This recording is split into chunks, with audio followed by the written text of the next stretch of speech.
Assalamualaikum warahmatullahi wabarakatuh.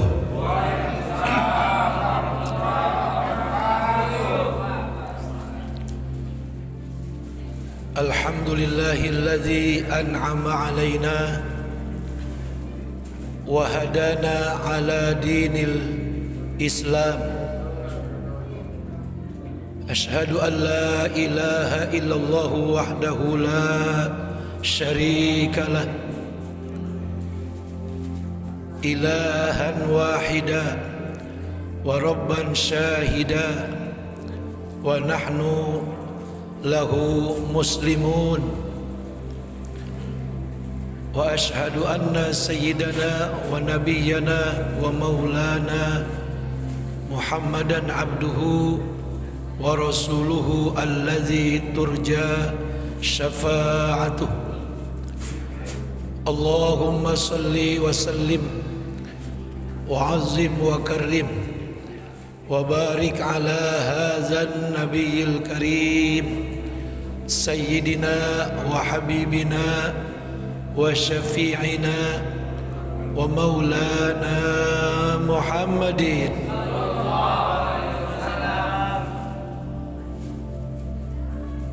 ad-durril azhar wal yaqutil ahmar wan nuril azhar wa sirrillahil akbar wa ala alihi wa ashabihi wa azwajihi wa dhurriyyatihi wa ahli baitihil kiram min yaumina hadza ila yaumiz ziham, amma ba'du. Al-mukarramun wal muhtaramun, para asatiz wal asatizah, para tokoh masyarakat, para bapak-bapak haji, ibu-ibu hajah, wabil khusus yang saya muliakan Al-Mukarram Ustadz Saudin, Al-Mukarram Kiai Haji Nawawi, Al-Mukarram Ustadz Sayyidina, Al-Mukarram Ustadz Hasan, dan juga Bendahara Mas Juwanto. Kita doakan semuanya mudah-mudahan selalu diberikan sehat walafiat, berkah, selamat, panjang umur, diberkahi rizkinya oleh Allah subhanahu wa ta'ala, amin. Dan pula kita yang hadir pada ini malam menjelang tahun 2023, mudah-mudahan semakin tambah tahun, semakin sehat walafiat, semakin berkah rizki kita, semakin rajin ibadah kita, semakin taat kepada Allah subhanahu wa ta'ala, semakin menjadi ayah atau orang tua yang menjaga keharmonisan dalam rumah tangga kita, sehingga Allah takdirkan rumah tangga kita menjadi rumah tangga yang sakinah, mawaddah, warahmah, istri dan anak-anak kita soleh dan solehah. Dalam rangka bersyukur kepada Allah subhanahu wa ta'ala, bahwa di sisi lain orang-orang sibuk dengan hiburan, sibuk dengan keceriaan, kita sibuk dengan zikir kepada Allah subhanahu. Taruhlah kita ini sebagai peredam daripada akan datangnya musibah, sebagai peredam jika Allah subhanahu wa ta'ala menurunkan murkanya, sehingga dengan demikian memasuki 2023 negara kita aman, provinsi kita aman, kota kita aman, rumah tangga kita juga aman, amin ya rabbal alamin. Itu harapan kita. Makanya kita ucapin rame-rame alhamdulillahi rabbil alamin. Doa awal tahun, akhir tahun udah dibaca. Tadi zikir juga udah dibaca. Itu semuanya menjadikan ketentraman hati. Difirmankan Allah Subhanahu wa taala dalam Al-Qur'an, ala bi dzikrillahi tatma'innul qulub.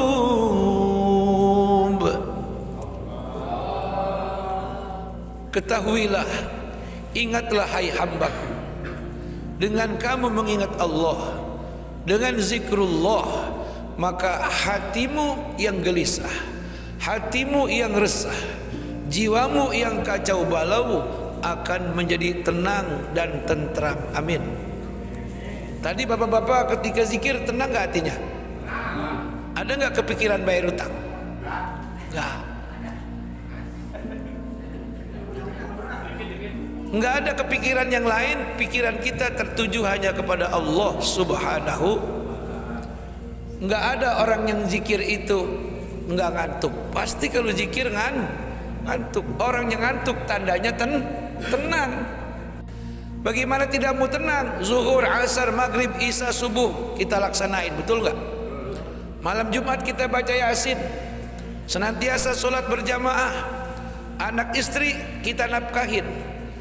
Saudara sama saudara, tetangga sama tetangga akur, apalagi mau dipikirin. Aman gak kalau begitu? Tentram apa enggak? Tentram. Sehingga dengan ketentraman jiwa, tidur waya apa aja pules, tidur waya apa aja ngorok. Ketika ada panggilan azan, buru-buru kita bangun untuk mengabdi lagi kepada Allah Subhanahu. Itulah yang dikatakan hamba-hamba Allah yang soleh. Amin ya rabbal alamin. Hadirin hadirat, ibu-ibu bapak sekalian, para jamaah yang dirahmati Allah Subhanahu wa taala. Sebagian orang yang sedikit ekstrim mengatakan, ini kan tahun baru Masehi, tahun barunya umat Nasrani. Kata siapa? Matahari punya Allah, bulan juga punya Allah. Andai kata berbarengan dengan Natalnya Nabi Isa, Nabi Isa juga nabinya Nabiullah Rasulullah. Itu mah urusan orang Kristen yang mengatakan Nabi Isa anak Tuhan, urusan dia. Kita tidak menyatakan bahwa Nabi Isa anak Tuhan, tapi Nabi Isa adalah hamba Allah Subhanahu. Dan kita tidak menyerupai atau membarengi dengan keceriaan mereka. Kita hanya bersyukur kepada Allah Subhanahu wa taala. Sesudah kita merayakan tahun baru kita 1443 bulan yang lalu ya. Sekarang nggak ada salahnya dengan zikir kepada Allah, dengan munajat kepada Allah, dengan menintrospeksi hal-hal yang apa saja yang masih kurang, hal-hal yang keliru yang kita lakukan selama tahun 2022, berniat untuk kita perbaiki, untuk kita luruskan, untuk kita kembali kepada jalan Allah. Apa salahnya? Betul betul.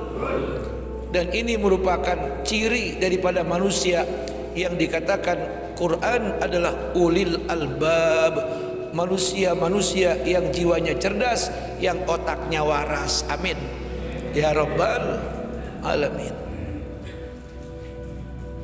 Dengan zikir kepada Allah Subhanahu wa taala, Bapak Ibu saudara-saudara, maka Allah akan jawab zikir kita. Kata Allah dalam Quran, fazkuruni azkurkum washkuruli wala takfurun.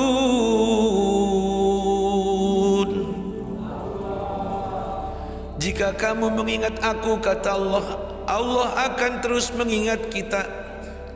Maksudnya, kalau kita banyak kesulitan memasuki 2023, karena kita awali dengan zikir, insya Allah kesulitan akan berubah menjadi kemudahan. Kemiskinan berubah menjadi kekayaan. Keributan, keonaran akan berubah menjadi ketentraman dan kedamaian. Itu karena Allah mengingat kita, memberikan pertolongannya. Washkuruli wala takfurun. Bersyukurlah kamu kepada Allah, dan jangan pernah kufur akan nikmat Allah. Sebab ada orang yang memasuki tahun baru dia meninggal dunia, kita masih hidup, amin. Ada orang yang memasuki tahun baru bercerai sama bininya, ada. Kita mah alhamdulillah bini kita masih tetap lope. Ada orang yang memasuki tahun baru kecelakaan, betul nggak? Karena habis jalan-jalan ke puncak kemana, kita mah alhamdulillah aman, sebab kagak kemana-mana. Betul Pak ya? Betul. Artinya kita ini dalam rahmat Allah, dalam lindungan Allah, dalam pertolongan Allah subhanahu wa ta'ala. Fa inna ma'al usri yusran, inna ma'al usri yusra. Maka lagi-lagi Allah katakan bagi orang-orang yang berzikir kepada Allah, yang selalu banyak bersyukur, maka apabila dia mengalami kesulitan, pasti Allah akan datangkan kemudahan. Di mana ada segala macam bentuk kebingungan urusan duniawi, Allah berikan jalan-jalan pertolongan. Amin ya rabbal alamin. Jadi bersyukur adalah merupakan satu kewajiban bagi kita umatnya Rasulullah yang mengaku dirinya sebagai hamba Allah subhanahu wa ta'ala. Sebab musibah demi musibah bapak-bapak, saudara-saudara, dari pertengahan tahun sampai menjelang akhir tahun itu kagak berhenti-berhenti, betul nggak? Kenapa begitu?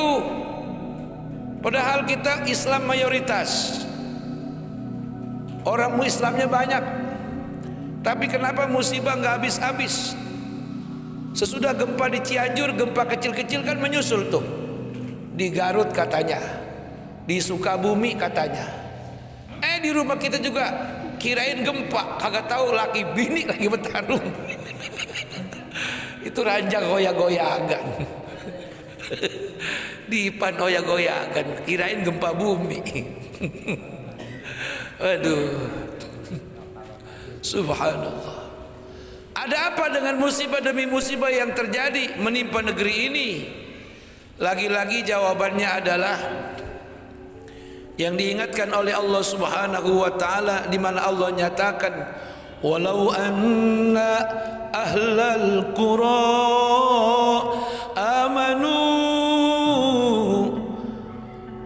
walau anna ahlal qura amanu wattaqaw lafatahna alaihim barakatim minas samai wal ard walakin kadzabu faakhadnahum bima kanu yaksibun.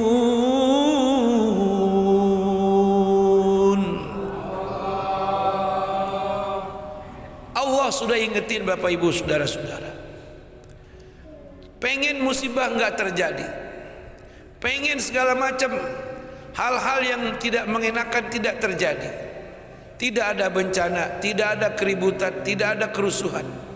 Allah sudah ingetin, kalau hal-hal yang tidak mengenakan di hati, hal-hal yang membuat kita pusing serta rungsing, hal-hal yang membuat kita bingung, hal-hal yang membuat kita susah dan gelisah, supaya itu nggak terjadi, jawabannya apa? Allah ngingetin, jika seandainya penduduk di satu negeri, jika seandainya penduduk di satu provinsi, di satu kota, di satu kelurahan, di satu RW, di satu RT, sampai di pelosok-pelosok masing-masing rumah, kenapa? Mereka beriman dan bertakwa kepada Allah subhanahu, iman dan takwa. Apa janji Allah? La fatahna alaihim barakatim minas samai wal ardi. Pastinya akan kami bukakan keberkahan dari langit, akan diturunkan hujan yang membawa rezeki bukan penyakit, hujan yang membawa daripada keberkahan untuk para pertanian, hujan yang datang bukan hujan yang membawa penyakit, bukan yang membawa bencana, bukan yang membawa musibah, memporak-porandakan yang ada, tapi membawa kedamaian, ketentraman dan kesejukan. Itu disebut la fatahna alaihim barakatim minas samai wal ardi. Pastinya akan kami turunkan, kata Allah, jika kamu beriman dan bertakwa, keberkahan dari langit dan keberkahan dari bumi. Bumi berdamai dengan manusia, gunung berdamai dengan manusia, hutan berdamai dengan manusia, laut dan sungai berdamai dengan manusia. Kenapa? Karena manusia mau berdamai kepada Allah Subhanahu.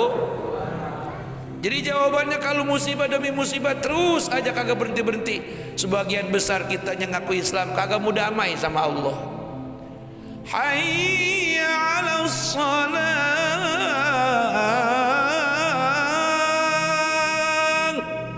Yang lagi main gaplek kagak berhenti, terus saja mati lu, kata dia. Modar lu, sampai bininya marahin kagak pulang, terus saja main. Pugu di mana kira-kira itu? Subhanallah. Padahal mah dalam panggilan ajan jangan pula yang lagi kagak ada urusan yang penting, yang kagak penting. Tadi lagi zikir aja tuh, ketika dengar ajan sunnahnya kita berhenti. Ya walaupun dibarengin juga nggak apa-apa, sebab sama-sama zikir, tapi menghormati. Yang ajan memang manusia, tapi itu panggilan Allah Subhanahu. Bayangin tuh. Jadi kalau ada musibah yang menimpa diri kita, hal-hal yang tidak mengenakan menimpa istri dan anak-anak kita, jangan nyalain orang, introspeksi diri. Adanya tahun demi tahun, dari 2022 ke 2023, kita harus muhasabah. Apa muhasabah? Bercermin pada diri sendiri.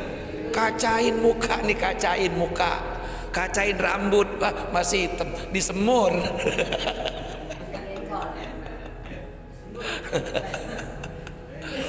Kacain, jangan ngacain orang, jangan mengintrospeksi diri orang lah. Introspeksi diri kita, bini, anak-anak kita. Apakah sudah lebih baik dari tahun yang lalu dengan tahun ini? Kira-kira begitu. Apakah semakin meningkat ibadah kita? Jawab oleh kita. Tahun 2022 belum mau bangun malam, sholat malam, bertekad 2023 pokoknya gue kagak mau tidur.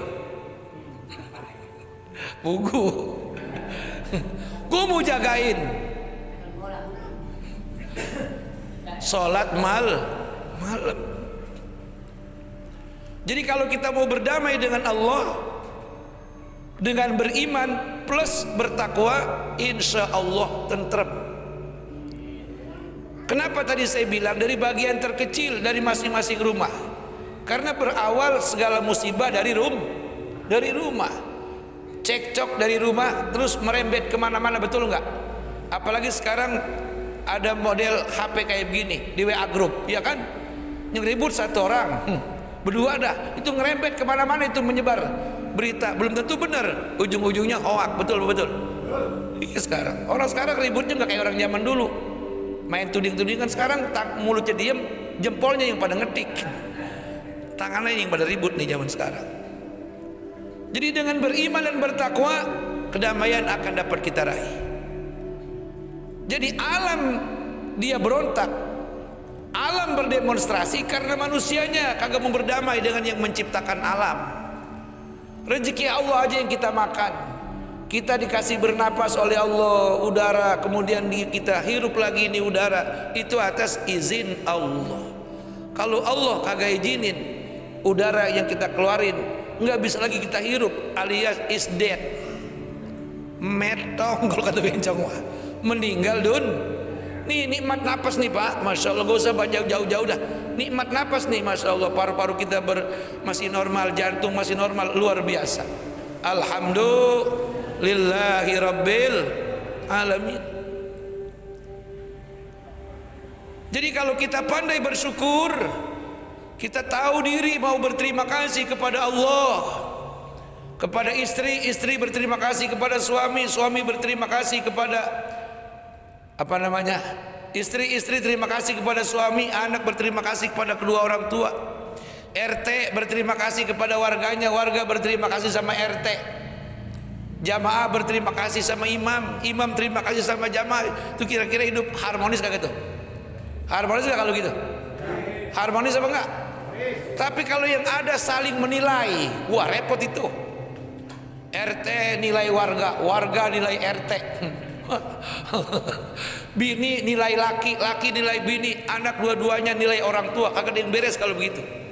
Sebab sisi manusia tidak ada yang sempurna. Yang sempurna tidak ada. Sebaik-baiknya orang pasti ada salahnya, betul.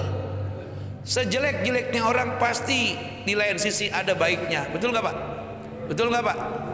Maksud saya begini, jangan jadikan istilah panas tahun disiram dengan hujan sehari. Terus kebaikan orang yang banyak satu baik dia salah, sekampung tuh orang kita marahin. Itu namanya zolim, betul nggak? Seumpamanya nih, Ustadz Saidina bermasalah, jangan diponis salah seterusnya.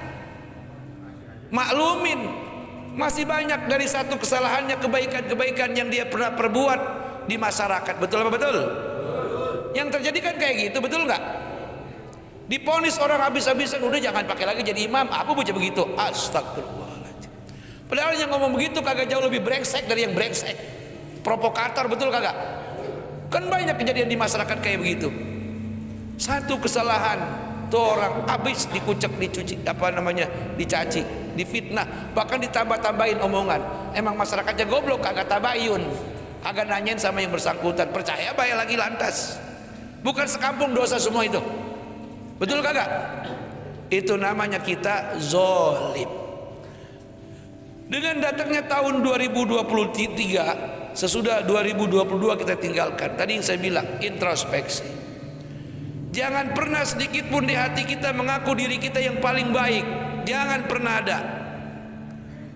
Baik pula kepada istri, kita sebagai suami, akulah suami terbaik. Istri pun kagak mau kalah saing dia. Terus saya juga bang istri terbaik.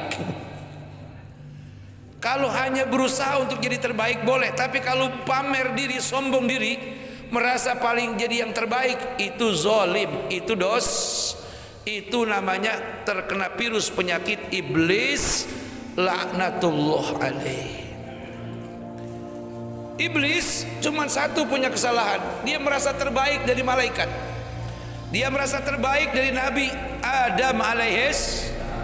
Sehingga ketika Allah perintahkan untuk merendah sedikit, menghormat kepada Nabi Adam, karena dia punya penyakit takabur alias sombong, dia menolak untuk memberikan penghormatan kepada Nabi Adam, karena iblis merasa menjadi orang yang terbaik. Dan sifat-sifat iblis ini yang kebanyakan dimiliki oleh kita manusia. Boleh jadi dari sifat kesombongan muncul apa? Ujub. Dari sombong muncul ria. Dari sombong muncul namimah. Dari ujub, dari sombong muncul sifat-sifat menang sendiri, sifat-sifat serakah, dan lain-lain sifat-sifat yang jelek yang ada dalam diri manusia. Berawal daripada satu sifat yang ditularkan oleh iblis, sifat Padahal satu nasihat dari solat yang kita dapat apa? Ketika kita sujud, sederajat kita punya kepala dengan kedua kelepakan dengan kedua tapak kaki, bapak-bapak, ibu-ibu, saudara-saudara. Pada saat kita sujud, sama rendahnya kepala dengan kedua tapak kaki. Itu artinya, hei orang-orang yang sudah sholat, orang-orang yang sudah rajin ibadah, jangan pernah di hatimu ada rasa Kalau kita mau bercermin dari asal muasal kejadian kita, ketika dalam kandungan aja kita kagak bisa sendiri, ada yang bawa-bawa kita. Siapa? Emak kita. Artinya manusia dia bisa jadi sesuatu, nggak bisa dia sendiri. Pasti dia perlu bantuan orang lain. Sesudah lahir juga begitu. Bayi kalau baru umur sehari 2 hari, sebulan 2 bulan, itu kayak boneka, kagak punya kekuatan apa-apa, betul nggak? Betul nggak Pak? Sekarang kita kuat karena diempanin, dirawatin sama emak kita. Tapi lihat ketika baru lahir, itu kalau bayi nengtengnya selagu-lagunya patah tuh palanya, patah nggak lehernya. Misalnya ini ada anak orok nih, kagak dihati-hati gitu kan, kalau gendong anak orok tangan lempengan leher, tangan yang kiri lempengan pantat. Coba kalau kita main comot-comot aja tuh anak korok, dapat 3 hari itu aja meninggal dunia. Betul kagak?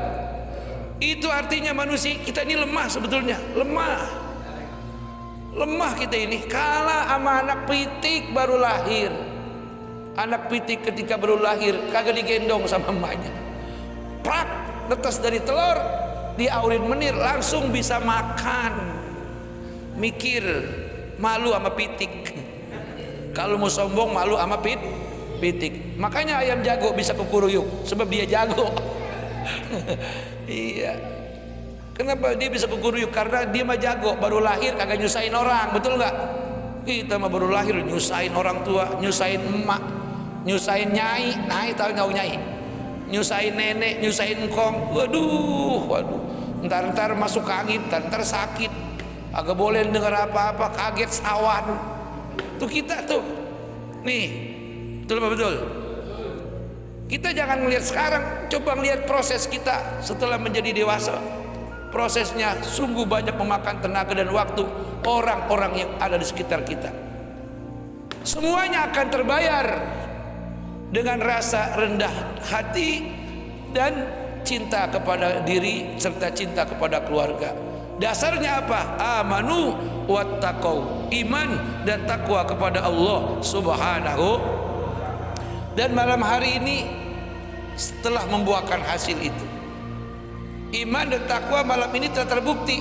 Artinya memasuki tahun baru kita kumpul di sini ya. Yang lain mau di karaoke kumpulnya ini. Udah siap-siap. Waduh, udah booking tempat. Masya Allah kita nih, alhamdulillah. Berarti kita masih dijaga oleh Allah Subhanahu wa ta'ala.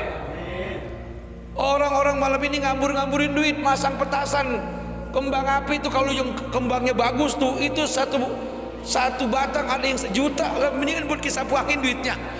Betul kagak? Daripada buat bayar kembang api, mending buat gua duitnya. Masya Allah. Iya, kalau yang kembangnya bagus 1 juta itu berapa puluh tembakan itu? Ada nggak 20 tembakan itu? Waduh, duit dibakarin, duit nyarinya setengah mati, betul nggak? Nyarinya setengah mati, berantem sama orang, ngabisinnya lebih buang air dari bak, betul nggak? Sekelebatan tuh duit habis. Kita nih malam ini kita dapat hidayah, iman kita dikuatin sehingga atas ajakan daripada Ustaz Saudin dan rombongannya kita mau zikir kepada Allah Subhanahu. Kita mau berdamai dengan Allah, kita mau berdamai dengan alam, kita mau berdamai dengan makhluk-makhluk Allah Subhanahu wa ta'ala. Para jamaah, Bapak Ibu, saudara-saudara hadirin yang dirahmati dan diberkahi Allah Subhanahu wa ta'ala. Jadi kalau kita beriman dan bertakwa, janji Allah, la fatahna alaihim barakatim minas samai wal ardi. Akan kami turunkan keberkahan dari langit, keberkahan dari bumi. Kita tinggal dimanapun akan memperoleh kebahagiaan. Dalam keadaan bagaimanapun tidak akan pernah mengalami kesusahan. Orang yang punya iman yang bertakwa saat kerja dia tetap bahagia. Di PHK sekalipun tetap bahagia. Tidak ada sesuatu yang membuat dia putus asa, apalagi sampai dia bunuh diri. Nauzubillahimin. Sebab orang yang beriman dan bertakwa, segala sesuatu hanya sebagai jembatan. Segala sesuatu yang ada, baik pekerjaan, pangkat ataupun jabatan, hanya sebagai kelengkapan dalam kehidupan. Tapi pokok utamanya adalah iman dan takwa kepada Allah Subhanahu. Sekali lagi bapak-bapak dan saudara-saudara, kita ini malam berzikir di musola Nurul Iman, musola yang memancarkan cahaya iman. Mudah-mudahan iman meresap terus pembahana dalam dada kita sampai kita masuk ke liang kubur. Amin ya rabbal alamin. Makanya Allah Subhanahu wa ta'ala adalah Tuhan yang maha pengasih, Tuhan yang maha penyayang kepada siapapun hambanya, kecuali yang diberikan kekhususan atas cinta dan kasih sayangnya, insya Allah kepada kita orang-orang yang beriman. Amin. Orang-orang yang memiliki jiwa-jiwa takwa. yang digambarkan dalam Quran, inna fi khalqis samawati wal ardi wa ikhtilafil laili wan nahar la ayatin li ulil albab.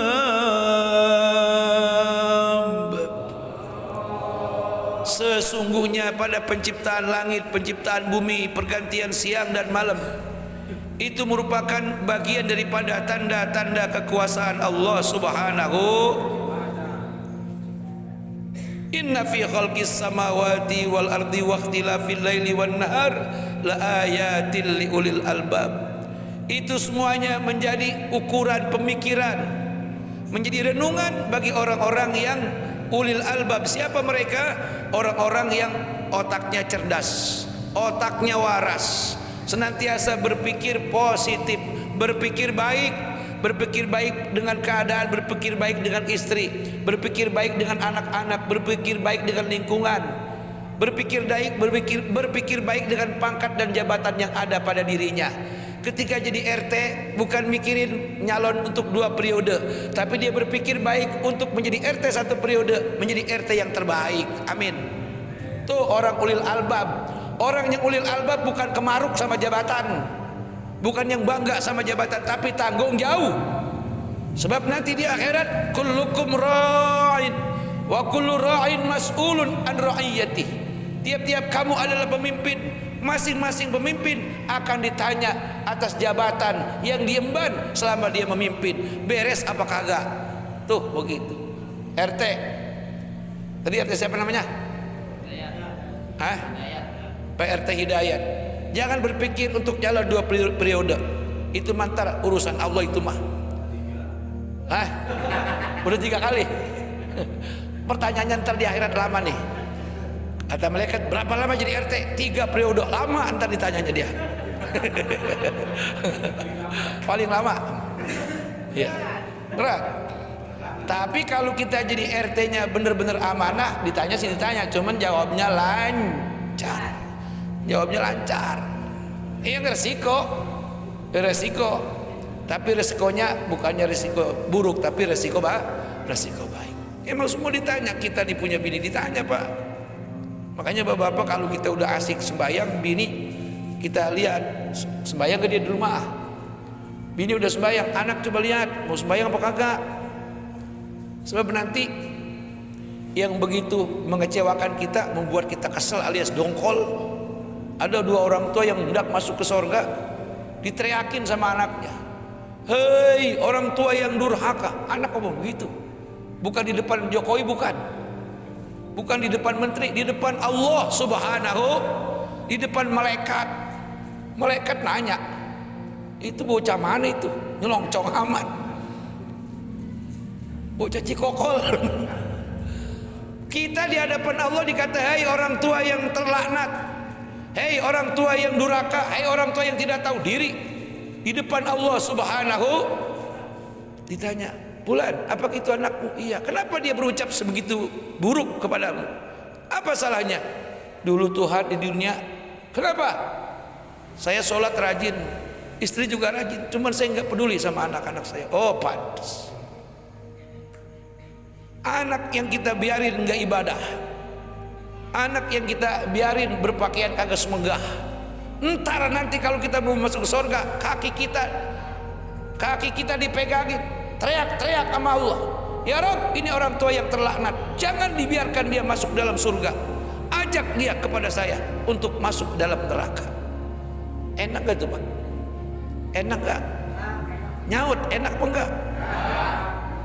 Udah di dunia kita dikejar capek mikirin dia. Orang tua, jadi orang tua kan capek gak jadi orang tua? Perempuan capek, kita kalau anak mau ngawinin orang tua capek, betul gak? Utang pinjam sonok mari, harian roaan, hujan gede, geledek gede, pusing pala. Mana tanggapannya mahal, mana antrean banyak, pada datang apa kagak, ini pusing kagak jadi orang tua tuh. Udah di dunia, nauzubillah, di dunia narkoba, aduh pusing lagi aja. Habis dikawinin bercerai sama lakinya, udah pusing lagi aja. Punya anak 1 bercerai lah, kita ngerawatin cucu suwe pada. Sampai kita di akhirat kita dikejar kesel lagi aja. Kita mau ke surga sama bini kita, diteriak-teriakin, dikutuk, dipegangin, jangan masuk ke surga supaya ikut dia ke neraka. Itu kesialan di atas kesialan buat orang tua. Nauzubillah. Nih, ntar nih 2023 Bapak kudu strike, hati-hati sama anak. Ini saya bukan ria. Saya punya anak dari anak pertama sampai anak yang terakhir nih sekarang. Strike saya soal sembayangnya. Mungkin di blog saya yang paling cerewet saya doang. Asal sembayang saya teriak-teriak, udah pada sembayang belum lo? Bocah ada yang bohong. Saya tanya emaknya, udah sembayang belum anak itu bocah? Udah bang, beres. Johor, asar, subuh sama saya uprak-uprak. Takut nanti kita disonok, kita mau ke surga, anak pada ngomelin kita. Bapak udah begitu pak? Sanggup nggak? Takut romannya sama anak. Sanggup enggak? Lah kewajiban kita. Kewajiban kita. Kalau masih memang tinggal satu rumah, jangan diemin. Mau mantu kayak mau siapa? Ayo lu mantu. Gue dari kecil sembahyang sampai gede sembahyang. Kalau lu pengen jadi mantu gue, kalau lu kagak sembahyang, lu mabur dari rumah gue. Kata baik gitu. Berani gak kira-kira? Tapi jangan langsung dikata gitu. Bilangin dulu pelan-pelan. Bilangin dulu pelan-pelan.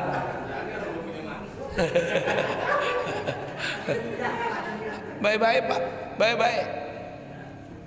Jadi introspeksi diri, introspeksi keluarga. Supaya apa semua? Supaya kita selamat. Enak gak? Semuanya selamat. Enak gak pak? Semuanya selamat masuk ke surga. Enak apa enggak? Bukan main enak. Jangan pula ke surga kita umroh sekeluarga buluh. Ya umroh sekeluarga ya. Enak banget tuh. Kita bini anak dua-duanya ngikut. Waduh mantap bener. Itu kebahagiaan di atas kebahagiaan. Lebih enak lagi umroh sama bini muda. Kiri kanan ya, kiri kanan akur, umroh bareng-bareng. Tuh baru RT Saudin.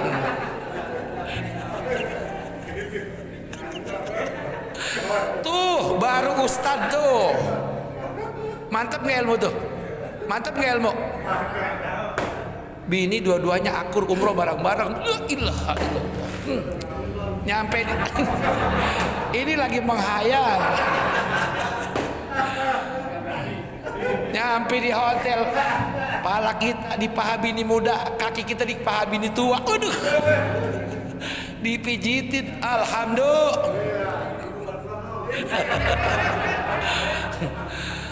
Dia nggak bakal pulang, dia tahu lakinya pelakor semua. Ini mah lagi menghayal. Subhanallah, Allahu Akbar. Bapak Ibu hadirin hadirat yang dirahmati Allah Subhanahu wa taala.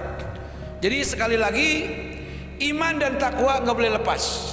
Tambah tahun tambah kuat, tambah tahun tambah hebat. Sebab ujian nggak bakal berhenti, ujian nggak bakal berhenti.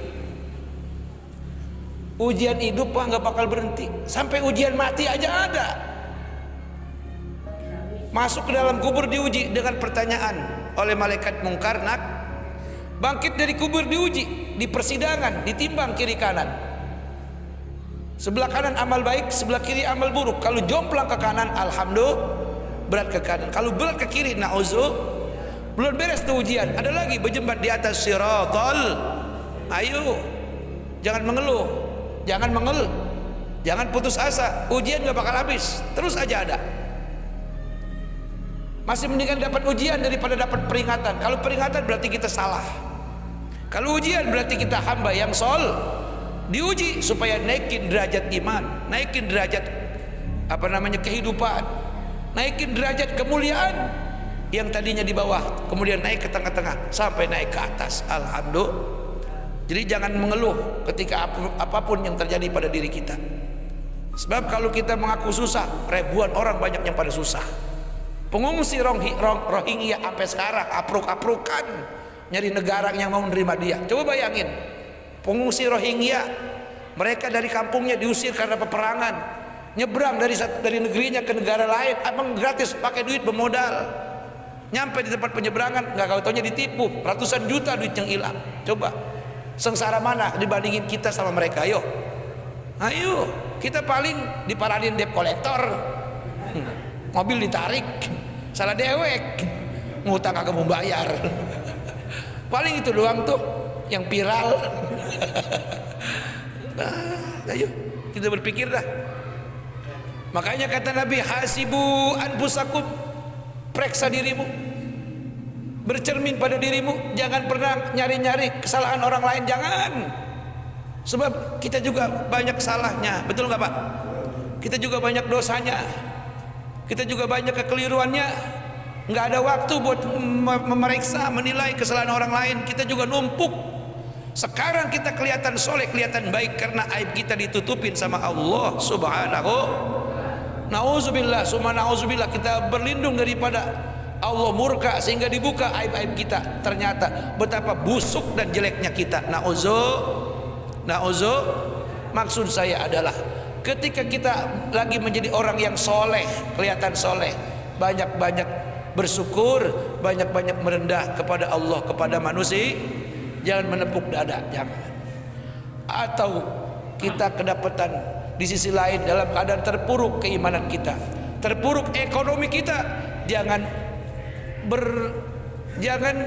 terlepas, jangan berpaling daripada rahmat Allah Subhanahu wa ta'ala. Wala tayasu min rauhillah, innahu la yayasu min rauhillahi illal qaumul kafirun.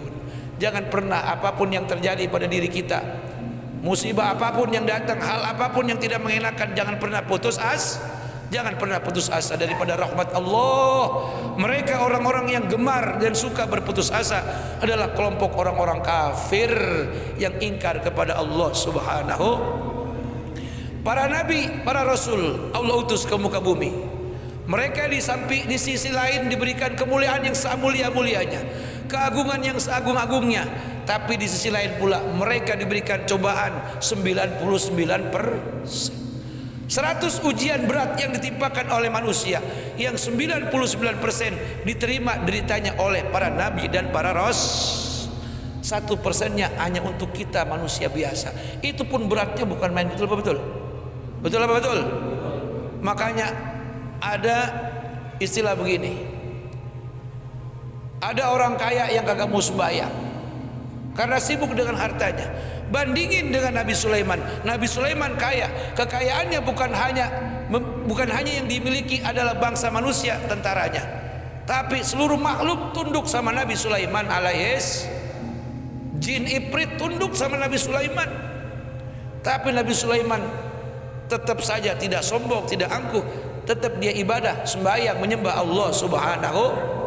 Kan ada nyanyiannya itu. Sayang 1000 kali sayang, orang kaya tak sembahyang. Nabi Sulaiman kaya, masih tetap mau sembahyang. Nabi Sulaiman kaya, masih tetap mau sembahyang. Sholli wa sallim daiman ala Ahmada. Sholli wa sallim daiman ala Ahmada wal ali wal ashabi man qad wahada. Wal ali wal ashabi man qad wahada. Sayang 1000 kali sayang, orang miskin kagak sembayang. Nabi Isa sangat miskin tapi tetap mau sembahyang. Nabi Isa sangat miskin masih tetap mau sembahyang. Nabi yang paling miskin bukan Nabi Ayub, Nabi Isa alaihis. Kagak punya rumah Pak, jomblo sampai sekarang belum kawin. Bukan Nabi Ayub, bukan. Kalau Nabi Ayub mantan orang kaya raya. Jadi Nabi yang paling miskin Nabi Isa. Makanya orang Kristiani kalau dia benar-benar pencinta Nabi Isa, dia nggak harus bermewah-mewah dalam hidup. Dia nggak harus begitu meluap-luapkan kegembiranya merayakan ulang tahun, nggak harus. Malu sama Nabi Isa, sama nabinya Nabi Isa alaihis.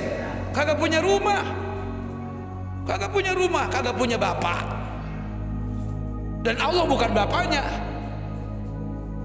Dan Nabi Isa bukan bininya Allah, bukan. Jadi Nabi yang paling miskin adalah Nabi Isa alaihis. Tidak punya rumah, kagak ngontrak, tinggal di atas gunung. Dalam satu riwayat ketika emaknya meninggal, Siti Maryam radhiyallahu anha, nyari pertolongan ke bawah, turun.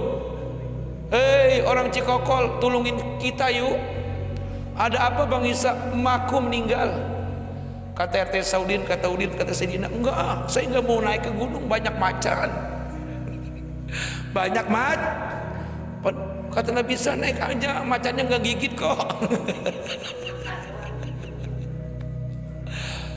Macannya ternyata pada dandan. Mak cantik. Nabi Isa naik lagi ke atas gunung karena di bawah kagak ada yang mau menolongin. Orang pada takut sebab tinggal di atas gunung yang di bawahnya hutan belukar dan banyak binatang yang berbisa serta menyeramkan dan binatang buas. Ketika Nabi Isa naik ternyata udah turun malaikat dan para bidadari sedang memandikan jenazah Siti Maryam radhiyallahu anha. Sedih gak itu Pak? Sedih gak? Saya baca kitab wafatnya Siti Maryam, saya sampai nangis keluar air mata. Miskin tuh Nabi Isa. Makanya orang Kristiani munafik itu. Dia kalau benar-benar mengikuti Nabi Isa, dia hidup nggak usah bermewah-mewah, sederhana. Kudunya begitu, nggak boleh sombong dia. Sebab Nabi Isa kalau ditampar pipi kanan, kasih lagi pipi kiri, tampar lagi, begitu. Nggak boleh sombong dia orang Kristen. Begitulah ajaran yang dibawa oleh Nabi Isa alaihis. Jadi Nabi Isa itu nabi yang paling miskin. Saking miskin-miskinnya agak luput tetap ibadah kepada Allah Subhanahu. Sayang 1000 kali sayang, ada janda kagak mau sembayang. Janda gede.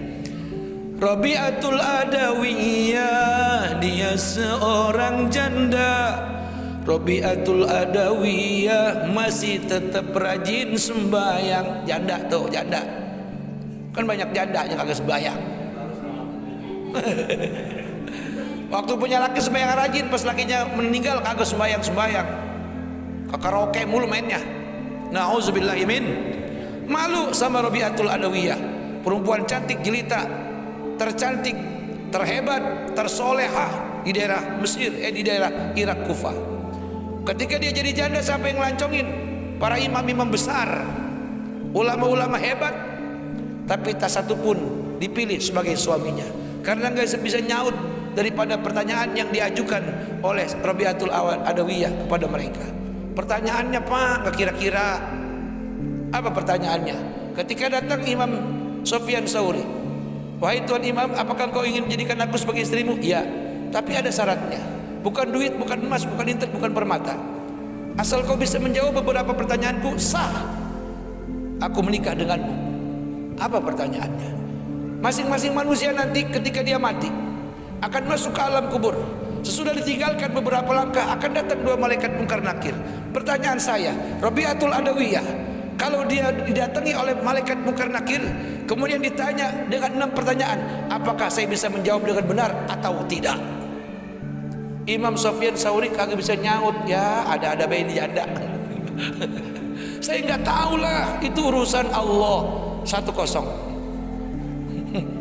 Sampai pertanyaan terakhir, semua manusia wahai Tuan Imam, sesudah dihisab dia akan melewati sirat untuk menuju surganya Allah Subhanahu wa taala. Rabi'atul Adawiyah, calon istrimu, apakah termasuk orang yang lulus, yang selamat berjembat, atau yang tergelincir ke neraka jahanam? Kagak tahu juga. Kalau nggak tahu juga udah batal. Semuanya para ulama-ulama udah pulang. Urusi istrimu, jangan menikah dengan Rabi'atul Adawiyah. Dia takut kepada Allah Subhanahu. Tuh, sehingga dalam munajatnya Rabi'atul Adawiyah dibagi perempuan nih. Rabi'atul Adawiyah ketika sendiri dia bangun malam, apa munajatnya? Ya Rabb, kalau saya ibadah kepadamu karena takut sama saya neraka, bakar diriku di neraka ini. Bayangin tuh, perempuan Bandung juga ini perempuan. Dia ibadah karena takut neraka, tolong neraka suruh bakar badan saya. Terus kalau saya ibadah pengen masuk surga, jauhin surga dari saya. Wah, apa maksudnya ini orang? Hah? Maksudnya dia kecintaannya kepada Allah tidak ada embel-embel lain. Melulu murni, suci, bersih, sejati kepada Allah Subhanahu. Ya tetap kalau Allah udah redo, maka mana emang masuknya kalau orang baik ke surga. Tapi dia nggak pengen karena iming-iming surga, bukan karena iming-iming, karena takut neraka, bukan, tapi dia semata-mata bulat-bulat takutnya, tunduknya, patuhnya, mahabbahnya hanya kepada Allah Subhanahu. Tuh begitu. Ya kan kita juga diajarin sama Nabi, inna salati wa nusuki wa mahyaya wa mamati lillahi rabbil alamin. Sesungguhnya, ini pakai harfu taukid, penguatan perjanjian, penguatan omongan. Kalau kayak orang Cikokol, orang kampung Kelapa mah, sumpah dah biar gue mati nih, kira-kira begitu. Sesungguhnya solatku, wa nusuki semua ibadahku, wa mahyaya hidupku, wa mamati matiku, lillahi rabbil, aku persembahkan demi cintaku, ketaatanku, ketundukanku kepada Allah Subhanahu, bukan karena yang lain-lain. Itu maksudnya kayak begitu.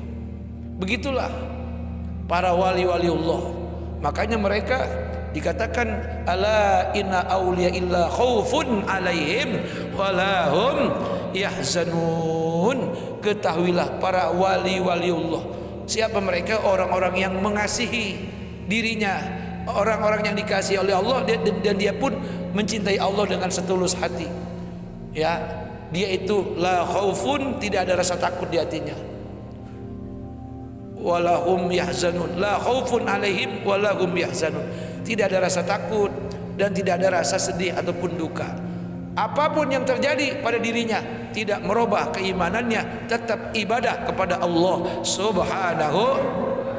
Nah, memasuki 2023, sekali lagi kita punya iman harus seperti batu karang yang ada di tengah laut, digamparin ombak sari-sarian, tetap berdiri tegak. Amin.